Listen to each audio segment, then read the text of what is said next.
Motor பற்றி பார்க்க போகிறோம். இண்டக்ஷன் மோட்டர்லாம் நம்ம பார்த்துருப்போம். நார்மலாக வந்து கான்ஸ்டன்ட் ஸ்பீடில் வந்து சுற்றிட்டு இருக்கோம். சப்போஸ் ஒரு 1500 RPM அல்லது 1200 சொல்லிட்டு நிறைய மாடலில் வந்து இண்டக்ஷன் மோட்டர்லாம் இருக்குது. அது வந்து நம்ம ஸ்பீட் கண்ட்ரோல் வந்து வேரியபிள் ஃப்ரீக்வன்சி டிரைவ் யூஸ் பண்ணி நம்ம ஸ்பீடை வந்து கண்ட்ரோல் பண்ணலாம். அதே போல் ஸ்டார்ட் ஸ்டாப்லாம் பண்ணலாம். இப்போ இருக்கக்கூடிய அட்வான்ஸ்டு இன்னொரு மோட்டர் என்னென்னு பார்த்தீங்கன்னா வந்து சர்வோ மோட்டர். எல்லா இண்டஸ்ட்ரியிலும் போனீங்கன்னா வந்து சர்வோ மோட்டர் தான் வந்து மோஸ்ட் ஆஃப் ரொபாட்டிக்ஸ், அப்புறம் வந்து CNC கன்வேயர்ஸ், அப்புறம் வந்து நிறைய சிஸ்டத்துக்கு வந்து சர்வோ மோட்டர் தான் யூஸ் பண்ணுவாங்க. ஏன்னா வந்து அதோட அக்யூரேட் ஆஃப் மூவ்மெண்ட்ஸ், அப்புறம் வந்து ஸ்டாப்பிங் அண்ட் ஸ்டார்ட்லாம் வந்து சூப்பராக இருக்கும். இதில் வந்து நம்ம பேசிக்காக வந்து சர்வோ மோட்டரில் வந்து என்னென்ன காம்பனன்ட்ஸ் இருக்குன்னு சொல்லிட்டு இந்த வீடியோவில் பார்க்கலாம். டீட்டெயிலாக எப்படி வந்து கண்ட்ரோல் ஆகுது, என்னென்ன மெத்தடில் வந்து கண்ட்ரோல் பண்ணுறாங்கன்னு சொல்லிட்டு டீட்டெயிலாக பார்க்கலாம். இதில் பார்த்தீங்கன்னா வந்து சர்வோ மோட்டரில் வந்து 3 பார்ட்ஸ் கன்சிஸ்ட் ஆஃப் 3 போட்டிருக்காங்க. பார்த்தீங்கன்னா ஒன்று வந்து எலக்ட்ரிக் மோட்டர், அப்புறம் ஃபீட்பேக் டிவைஸு, அப்புறம் எலக்ட்ரானிக் கண்ட்ரோல்ஸ். எலக்ட்ரிக் மோட்டர்ன்றது வந்து சர்வோ மோட்டர், அப்புறம் ஃபீட்பேக் டிவைஸ்ன்றது வந்து நம்ம அங்கேருந்து வரக்கூடிய சர்வோ மோட்டர்லேருந்து வரக்கூடிய ஒரு என்கோடர்லேருந்து வரக்கூடிய ஒரு ஃபீட்பேக் டிவைஸ் சொல்லுவாங்க. எலக்ட்ரானிக் கண்ட்ரோல்னால் இதுதான் வந்து நம்ம சர்வோ டிரைவை வந்து கண்ட்ரோல் பண்ணுவோம். ஓகேங்களா, இது போட்டிருக்காங்க பார்த்தீங்கன்னா servo drives rotary actuator or linear actuator that allow the precision control of angular and linear position போட்டிருக்காங்க. அப்புறம் வந்து வெலாசிட்டி அண்ட் ஆக்சலரேஷன். ஓகேங்களா, இது வந்து ப்ரிசிஷன் கண்ட்ரோல் சிஸ்டத்துலலாம் நிறைய யூஸ் பண்ணுவோம். சப்போஸ் நீங்கள் CNCலாம் எடுத்திங்கன்னா வந்து மோஸ்ட்லி வந்து இந்த டரண்ட் ரொட்டேஷன்ஸு, அப்புறம் வந்து இந்த ஆங்கிளில் வந்து இந்த ஸ்பீடில் சுற்றுன்னு சொல்கிற எல்லா கமாண்டுமே வந்து சர்வோ மோட்டர் தான் யூஸ் பண்ணுவாங்க. ஹைட்ராலிக் பவர் பேக் மட்டும்தான் வந்து அதில் வந்து 3 phase இண்டக்ஷன் மோட்டர் யூஸ் பண்ணுவாங்க CNCயில். ஓகேங்களா, மீதி எல்லாமே வந்து சர்வோ மோட்டர் தான் யூஸ் பண்ணுவாங்க. அது இல்லாமல் அதில் வந்து சர்வோ டிரைவ்ஸ் தனியாக இருக்கும். அதில் வந்து மோஸ்ட் ஆஃப் வந்து ஃபனுக் டிரைவ், அப்புறம் ஃபனுக் மோட்டர்லாம் நிறைய யூஸ் பண்ணுவாங்க. இதில் பார்த்தீங்கன்னா எய்தர் 2 டைப் இருக்குது. ஒன்று வந்து AC இருக்குது, ஒன்று வந்து DC இருக்குது. அதில் வந்து 3 phase இருக்குது, சிங்கிள் phase இருக்குது. நம்ம பர்பஸுக்கு ஏற்ற மாதிரி வந்து நம்ம பர்ச்சேஸ் பண்ணிக்கலாம்.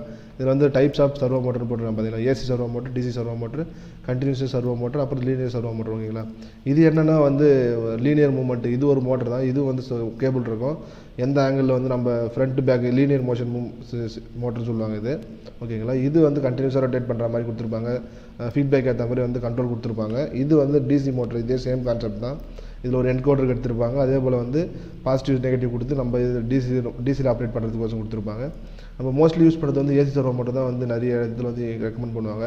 ஏன்னா வந்து அதில் வந்து ப்ரிசிஷன் கண்ட்ரோல் நிறையவே இருக்கும். அதெல்லாம் வந்து ACன்றதுனால வந்து நம்ம ஈஸியாக வந்து கண்ட்ரோல் பண்ணலாம். அதெல்லாம் வந்து நமக்கு வந்து வரக்கூடிய சப்ளை வந்து AC தான். அதனால் வந்து இது நம்ம மோஸ்ட் ஆஃப் இண்டஸ்ட்ரியில் வந்து இதை தான் யூஸ் பண்ணுவாங்க. இதில் பார்த்தீங்கன்னா பார்ட்ஸ்லாம் கொடுத்துருக்காங்க. பார்த்தீங்கன்னா ஷாஃப்ட்டு, அப்புறம் பேரிங் அவுட் கப்பு, அப்புறம் வந்து இங்கே வந்து கொடுத்துருக்காங்க என்கோடர். இதுதான் வந்து நம்மளுடைய ரோட்டருடைய பொசிஷனை வந்து என்கோட் பண்ணி சிக்னல் வந்து டிரைவுக்கு அனுப்பும். அந்த டிரைவ் தான் வந்து அதுக்கேற்ற மாதிரி எந்த ஆங்கிளில் வந்து மோட்டர் நின்றுட்டுருக்குன்னு சொல்லிட்டு ஃபீட்பேக் எடுத்து அதுக்கேற்ற மாதிரி ரொட்டேஷனை இது பண்ணும். இதில் போட்டுருக்காங்க என்கோடர் கவரு. ஓகேங்களா, இதில் வந்து பவர் கேபிள், பவர் சப்ளை வந்து RYB 3 phase இதில் வந்து கனெக்ட் ஆகிருக்கும். எல்லாமே வந்து மோல்டேட் பண்ண மாதிரி தான் இருக்கும். நம்ம ஈஸியாக வந்து இதை ரிமூவ் பண்ணுற மாதிரி இருக்காது இந்த சர்வோ மோட்ரு. இதில் வந்து என்கோடர்லேருந்து ஃபீட்பேக் வச்சு தான் வந்து நம்மளை வந்து எந்த டிகிரியில் வந்து ரோட்டர் நின்றுட்டு இருக்குது, எந்த ஆங்கிளில் வந்து சுற்றணும்னு சொல்லிட்டு எல்லா ஃபீட்பேக்குமே வந்து என்கோடர் தான் வந்து main part of servo motor. ஓகேங்களா, நார்மலாக 3 phase இண்டக்ஷன் மோட்டரில் வந்து என்கோடர்லாம் எதுவுமே இருக்காது. நார்மலாக சப்ளை கொடுத்தா வந்து ரன் ஆகும். ஆனால் இது அப்படி கிடையாது. என்கோடர் ஃபீட்பேக் இருக்கும். அது இல்லாமல் வந்து ஒரு பவர் சப்ளை யூனிட் இருக்கும். ஓகேங்களா, layout of servo mechanism. ஓகேங்களா, இதுதான் வந்து சர்வோ மெக்கானிசத்து உள்ளே இருக்கக்கூடிய காம்பனன்ட்ஸ். நான் பேசிக்காக காமிச்சிருக்கேன். பவர் சோர்ஸ், அப்புறம் ஒரு கான்டாக்டர்னு கொடுத்துருக்காங்க. அது இல்லாமல் வந்து PLC டிரான்சிஸ்டர், தைரிஸ்டர் டைப்னு கொடுத்துருக்காங்க. அது இல்லாமல் வந்து ஒரு சர்வோ டிரைவ்ன்றது வந்து எலக்ட்ரானிக் கண்ட்ரோல் டிரைவ். ஓகேங்களா, இதுதான் வந்து சர்வோ மோட்டரில் இருந்து இருக்கக்கூடிய ஃபீட்பேக்கு. நம்ம என்கோடர் சொன்னல எந்த பொசிஷனில் வந்து மோட்டர் நின்றுட்டுருக்குன்னு சொல்லிட்டு அந்த ஃபீட்பேக் வந்து சர்வோ டிரைவ் போகும். சர்வோ டிரைவில் வந்து நம்ம ப்ரோக்ராம் பண்ணியிருப்பாங்க. இது போல் வந்து எந்த ஆங்கிள்னு சொல்லிட்டு சப்போஸ் வந்து நீங்கள் PLC இன்டர்ஃபேஸ் பண்ணியிருக்கலாம், எது வேணாலும் பண்ணியிருக்கலாம். சப்போஸ் நீங்கள் இப்போ CNC, அப்புறம் வந்து ரொபாட்டிக்ஸ்லாம் இருக்குல்ல, எல்லாத்துலேயுமே வந்து சர்வோ மெக்கானிசம் தான் யூஸ் பண்ணுறாங்க. எந்த ஆங்கிளில் வந்து நிற்கணும், எந்த டிகிரியில் வந்து ரொட்டேஷன் ஆகணும்னு சொல்லிட்டு எல்லாமே இதில் ப்ரோக்ராம் பண்ணியிருப்பாங்க. ஸோ ஒரு சில இடத்துல வந்து PLC ப்ரோக்ராம் பண்ணியிருப்பாங்க. அது என்ன பண்ணுன்னா PLC இன்புட்டுக்கு ஏற்ற மாதிரி வந்து சர்வோ மெக்கானிசம் வந்து ஆப்ரேட் பண்ணும். ஓகேங்களா, இதுதான் வந்து சர்வோ டிரைவோட வேலை. இது வந்து எலக்ட்ரானிக் டிவைஸ். நம்ம நார்மலாக யூஸ் பண்ணுற தைரிஸ்டர் டிரைவ் மாதிரி தான் இருக்கும். ஆனால் இது வந்து சர்வோ டிரைவ்னு சொல்லுவாங்க. அது எப்படி இருக்குன்னு பார்க்கலாம்.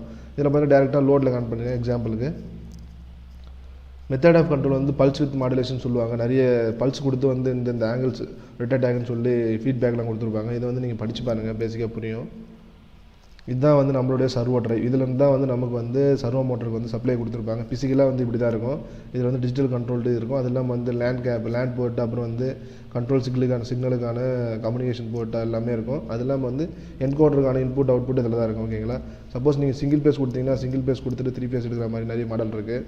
ஓகேங்களா, இதுதான் வந்து பேசிக்காக வந்து ஒரு சர்வோ டிரைவ் வந்து இப்படி தான் இருக்கும். இதில் தான் வந்து கண்ட்ரோல் வயரிங் வந்து நம்ம மோட்டருக்கு போகும். இது பார்த்தீங்கன்னா இது போல் நிறைய டிஃப்ரெண்ட்ஸ் மாடல்ஸ் இருக்குது. சப்போஸ் நீங்கள் சீமென்ஸ் அப்புறம் வந்து மிஷிபிஷி நிறைய பிராண்ட்ஸ் இருக்குது. ஓகேங்களா. இந்த வீடியோ எண்டில் வந்து நாங்கள் ஒரு வைண்டிங் மிஷினோடைய சர்வோ மெக்கானிசம் வீடியோ எப்படின்னு போட்டிருக்கோம் பாருங்கள். அதையும் போய் பார்த்தீங்கன்னா உங்களுக்கு ஈஸியாக புரியும். எப்படி வந்து வைண்டிங் வந்து பண்ணுது மோட்டர் வந்து ஸ்டெப் பை ஸ்டெப்பாக வந்து எப்படி பண்ணுதுன்னு பார்த்தா உங்களுக்கு ஈஸியாக புரியும். இதுதான் வந்து உள்ளே இருக்கக்கூடிய பேசிக் ஸ்ட்ரக்சரு. நான் ஒரு உங்களுக்கு ஓவர்வியூவாக கொடுத்துருக்கேன். சப்போஸ் நீங்கள் என்ன பண்ணுவாங்கன்னா ஆர்ஒய்பி 3 ஃபேஸ் கொடுத்துட்டு ஆர்ஒய்பி 3 ஃபேஸ் எடுத்துமே அவுட் கோயிங்கில் மோட்டர் கொடுத்துருப்பாங்க. அதோட ஃபீட்பேக் என்கோடரோட ஃபீட்பேக் எடுத்துகிட்டு போய் நம்ம சர்வோ டிரைவோட கொடுத்துட்டிங்கன்னா எந்த டிகிரியில் வந்து இந்த மோட்டர் வந்து எந்த ஆங்கிள் நின்றுட்டு இருக்குன்னு சொல்லிட்டு இங்கேருந்து சிக்னல் வந்து இது ஃபீட்பேக் போயிட்டே இருக்கும். சப்போஸ் நீங்கள் பிஎல்சிலே ஏதாச்சும் ப்ரோக்ராமிங் பண்ணியிருந்தீங்கன்னா வந்து சப்போஸ் நீங்கள் 90 டிகிரியில் நீங்கள் ஸ்டாப் பண்ணுங்கள், 90 டிகிரிக்கு அப்புறம் இவ்வளோ ரொட்டேஷன் பண்ணுங்கன்னு சொன்னீங்கன்னா அதுக்கேற்ற மாதிரி இது வந்து ரொட்டேட் ஆகுது. சர்வோ மோட்டர்லாம் வந்து சர்வோன் மோட்டர் தான் வந்து சர்வோ மோட்டர் சொல்லுவாங்க. நம்ம சொல்கிற ஃபீட்பேக் ஏற்ற மாதிரி வந்து ஒர்க் ஆகும். இதுதான் வந்து மோஸ்ட்டாக இண்டஸ்ட்ரியில் யூஸ் பண்ணக்கூடிய அதிகபட்சமாக இருக்கக்கூடிய மோட்டரே இதுதான். அது இல்லாமல் வந்து நார்மலாக யூஸ் பண்ணுறது இண்டக்ஷன் மோட்டர் யூஸ் பண்ணுவாங்க, 3 ஃபேஸ் இண்டக்ஷன் மோட்ரு. இதில் பார்த்தீங்கன்னா அப்ளிகேஷன் பார்த்தீங்கன்னா வந்து ரொபாட்டிக்ஸில் இருக்கிற இண்டஸ்ட்ரியல் ரொபாட்டிக்ஸ் எல்லாமே வந்து சர்வோ மோட்டர் தான். அது வந்து ஏபிபி நிறைய பிராண்ட்ஸ் இருக்குது. அதுக்கப்புறம் கன்வேயர் பெல்ட்ஸு, அப்புறம் auto camera focus, robotic vehicles, அப்புறம் சிஎன்சி மிஷினில் வந்து மோஸ்ட்லி வந்து எல்லாமே சர்வோ மோட்டர் தான். ஒரு ஹைட்ராலிக் ஆயில் பவர் பேக் மட்டும்தான் வந்து 3 ஃபேஸ் இண்டக்ஷன் மோட்டர் கொடுத்துருப்பாங்க. அது இல்லாமல் வந்து ஆட்டோமேட்டிக் டோர் ஓப்பனர் நிறைய சிஸ்டத்துக்கு வந்து சர்வோ மோட்டர் யூஸ் பண்ணுறாங்க. இதுதான் வந்து நம்ம சர்வோ மோட்டருக்குள்ளே இருக்கக்கூடிய மெக்கானிசமு. இந்த வீடியோ பார்த்து ரொம்ப நன்றி ஃப்ரெண்ட்ஸ். தேங்க்யூ.